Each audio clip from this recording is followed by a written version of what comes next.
What's going on, guys? Welcome to another episode of Smash JT. And right off the top, no matter what I say here, yes, I'm going to be purchasing Super Mario Bros. Wonder day one. But that doesn't mean I don't have some concerns after watching this Nintendo Direct. Smash JT. If it's your first time to the channel, hit that subscribe button, bell for notifications, and check out SmashJT.com for even more details on my feelings regarding Super Mario Bros. Wonder and why I have concerns with it. Right from the beginning of this trailer, it looks absolutely fantastic. The graphics are perfect. I'm a big fan of 2D Marios. Mario 3 being one of my favorites of all time. Super Mario World being my favorite Mario of all time. Yes, so 2D Marios are kind of my jam. So when I see this, I'm like, all right, I'm pretty excited, and it looks like a good follow-up to the previous 2D Mario Brothers that were on the Wii and the Wii U. It looks really good, but the hesitations creep in when the flower talks. You might notice some talking flowers. Get close and... Onward and upward. How'd you get up here? What a pretty sunset. they'll talk to you, livening up your adventure. I wonder what Goombas taste like. Yeah, I don't know. It's just kind of weird, out of place. Doesn't sound normal. It almost feels like the narrator of this Direct was making the sounds, and I'm like, that doesn't fit. But whatever. I think I can get past that. Like, it's not gonna be a huge issue, but a minor annoyance it definitely is. It's such a strange choice, and I think that's kind of be the running theme with Super Mario Bros. Wonder. The strange world is clearly what the developers over at Nintendo were trying to get across to us with this game, and I think for the most part it looks like it works, but that's not without its caveats. Like I said, the talking flower thing, okay, that's not a huge deal, but definitely something that caught me as, all right, that's a little weird. But beyond that, another thing that kind of frustrated me with this was all the characters, even though you can pick from Mario, Luigi, two different Toads, Peach, and Daisy, not to mention Nabbit and Yoshi, which I'll talk about in a little bit, that also frustrated me. But those 5 main characters that you can pick from are all the same movesets, all the same speed, all the same everything. There's no high jumping Luigi or floating princesses, and that's one of those things about Mario that I always liked. I know it comes from Doki Doki Panic, but still, like, the idea of being able to pick a different character and have different abilities and movesets and speeds and all these different things would go into your planning of who you would pick and why you would pick them, and give a whole nother level of gameplay. And I get why they did it here, clearly because of the racing, because of the speed. They want to make sure that it's a fair fight no matter who you pick when you're going against challenges with other players. I kind of get that, and you got to make that executive decision on, are we going to give balanced gameplay and let everyone have the same abilities, or are we going to give different movesets and let them have different speeds and different things, and then you need to introduce like whole nother design changes. Like in Mario 2, you would need to pull the plants out from underground, and Toad was really fast at doing that. You go to the bonus room, it made sense.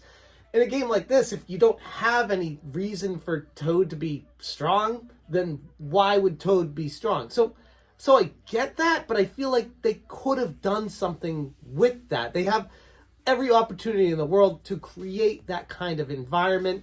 It doesn't have to be strength. It could have been something else, but it just feels like a missed opportunity when all the characters have the same abilities and movesets. One of the abilities that everyone can get that I was looking forward to was the elephant suit Mario, or whatever they call it, the elephant power-up.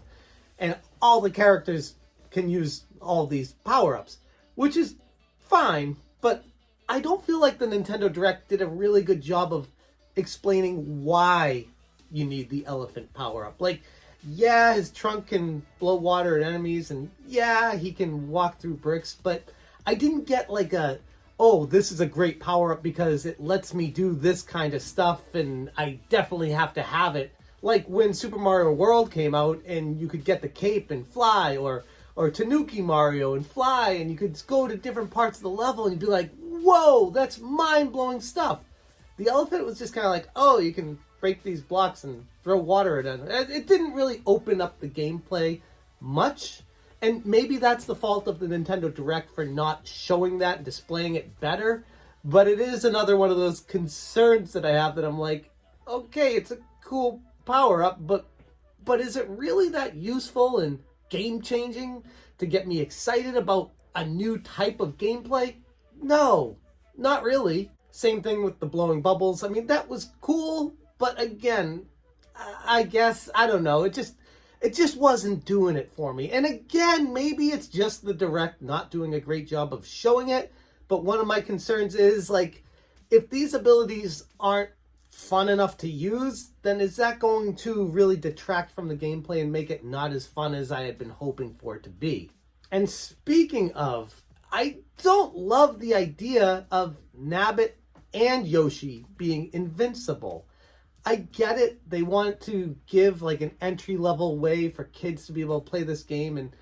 And my frustration is I almost feel like this is geared really heavily towards young kids. It's not geared towards the people that grew up with Mario. It's more the family game and just playing for fun, not the hardcore adventure, not the exploration.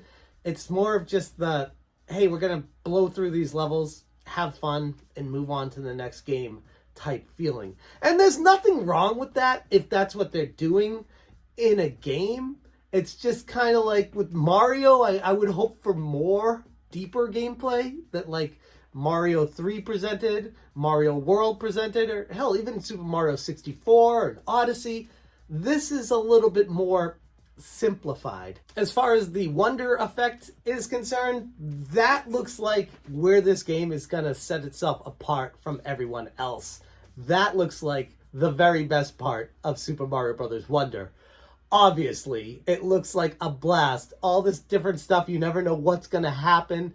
Different kind of world-turning stuff, upside down, enemies running, different... Turning it from 2D to overhead view, that blew my mind watching that. I was like, wow, okay, they're really doing stuff that's out of the box here. And that looks like genuine fun.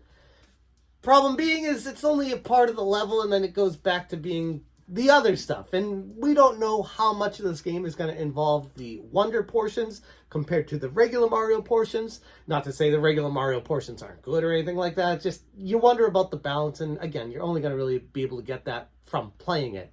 But that is one aspect of this game that I loved seeing in this Nintendo Direct, and I feel like it's going to be the major draw to this title. And while they do give map options and let you go around to different areas and pick wherever you want to play, and that's all well and good, but at the end of the day, it feels a little too easy and a little too basic and limited on exploration, which I feel like the exploration area of Super Mario is where it shines. That's why Super Mario World is my favorite Mario game, because of the different exits, the hidden paths, the special world, all this new stuff that would open up while you're playing the game that you couldn't believe would keep one-upping itself. No pun intended. But Super Mario Wonder doesn't really do that, at least from this Nintendo Direct. And again, maybe it's just me being overcritical, but I'm watching this with the eye of I'm a huge Mario fan. I love every Mario for the most part. And I see this game and I'm just kind of like, yeah, it's definitely Mario, but it's not what I had been hoping for in a triumphant return to a 2D Mario. And I'm hoping I'm just being overcritical right now and that my fears will be alleviated as soon as I get the game and start playing it and be like, all right, no, I'm not. I was over concerned. It's not as boring as I had initially thought it was, things like that. Or there's a lot more exploration that they didn't really go into. There's a lot of reasons why this could be better than I thought it was going to be. But right now, just based off of my initial impressions of watching this Direct, definitely have a lot of concerns. The badges that you can select before the level, cool idea. I like it. It gives different abilities and different ways to play through the levels and a unique experience each time. And I feel like they've tried this before in other games and it's cool. It's not the worst thing in the world. But again, I would have preferred something more particular within the stages that you could try to obtain and get through and have a unique way to get through it. So yeah, the badges are cool, but I don't know. Not sold on that either. I know the elephant riding Yoshi is going to be like the next meme on the internet. Get off my back, Yoshi said. Like that kind of stuff. It's funny, it's cute, it's adorable.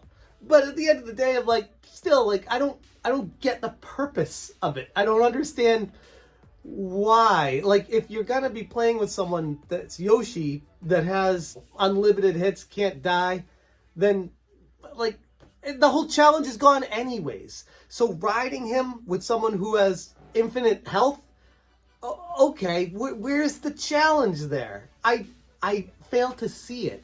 And if you do want a challenge, why would you be playing with Yoshi? And this is coming from someone who has kids, and my daughter is probably not the greatest at these 2D platforms. She's only 8 years old, so she'd be loving playing as Nabbit and Yoshi, I'm sure. But she loves Princess Peach. And if she's going to be playing the game, she's going to be struggling with Peach. So she's going to probably default to picking a Yoshi. And if that's the point, yeah, I'm going to have fun playing the game. But it's going to be because of the time we play together and experiencing these moments together.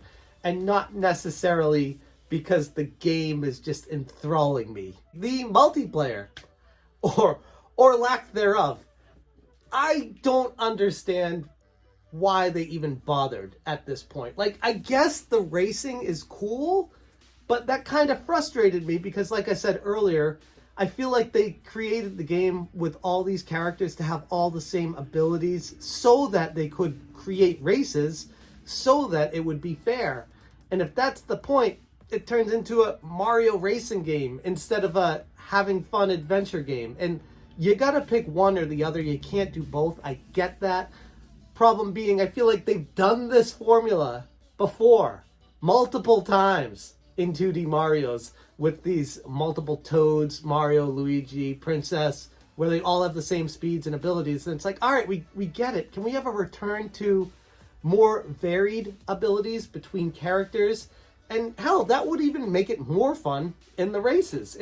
If some characters could jump higher, but they'd move a little bit slower, or if you could float, but it would go slower if you float, but you could get across areas, there'd be reasons why the abilities could work to your advantage or disadvantage in the races. So again, I go back to, it's just a design choice that I don't necessarily love, but beyond that, racing and multiplayer, the whole creating a room thing, putting the cardboard cutouts of yourself out on the levels, like it seemed like tacked on things that you don't really need or care about. I don't, at least. And the only multiplayer I would really want in a Mario game would be to be able to collaborate together, actually playing together on the same level, not silhouettes of my friend running through or silhouettes of everyone else playing at the same time. It's just, that doesn't give the same feeling, the same excitement to me. And I feel like, again, it's just the ball being dropped when it comes to multiplayer. And finally, the Nintendo Switch Mario Wonder OLED edition.